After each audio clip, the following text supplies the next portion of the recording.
Science డిఎస్సిలో వచ్చినటువంటి important questions, previous questions డిఎస్సిలో. ఫస్ట్ క్వశ్చన్, కంటిని క్షుణ్ణంగా నీటితో శుభ్రపరిచి తర్వాత 1% బోరిక్ యాసిడ్ ద్రావణంతో శుభ్రపరచాలి. ఇది దీనికి ప్రథమ చికిత్స. ఆన్సర్ ఈస్ కంటిలో క్షారమునకు ప్రథమ చికిత్స.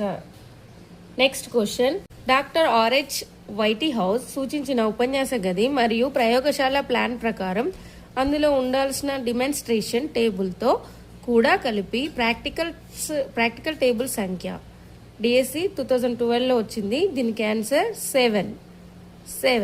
నెక్స్ట్ క్వశ్చన్, 20 మంది విద్యార్థుల ప్రయోగాచరణకు అనువైన ప్రయోగశాల పరిమాణం. 20 మంది విద్యార్థుల ప్రయోగాచరణకు అనువైన ప్రయోగశాల పరిమాణం. Answer is second one, 45x25. ఒక ఉపాధ్యాయుడు ప్రయోగశాలకు గాజు బీకర్లను ఖరీదు చేయడం జరిగింది, అంటే కొనడం జరిగింది. వాటి వివరాలను ముందుగా ప్రవేశపెట్టి ఎక్సియేషన్ రిజిస్టర్ రాసిన పిమ్మట ఏ రిజిస్టర్ నందు వాటి వివరాలు నమోదు చేయాలి. ఏ రిజిస్టర్ 2002లో డిఎస్సిలో ఇచ్చిన క్వశ్చన్ ఇది. పగిలే వస్తువుల స్టాక్ రిజిస్టర్. ఆన్సర్ ఇస్ పగిలే వస్తువుల స్టాక్ రిజిస్టర్లో నమోదు చేయాలి.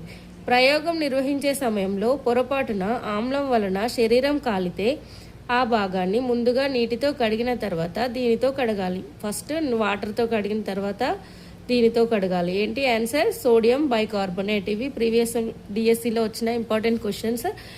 ఇలాంటి ఇంపార్టెంట్ క్వశ్చన్స్ టెట్కు డిఎస్సికి సంబంధించిన క్వశ్చన్స్ కోసం మీరు నా ఛానల్ని లైక్, షేర్ అండ్ సబ్స్క్రైబ్ చేయండి. ఛానల్లో ఇంకా వీడియోస్ ఉన్నాయి. Please visit my channel.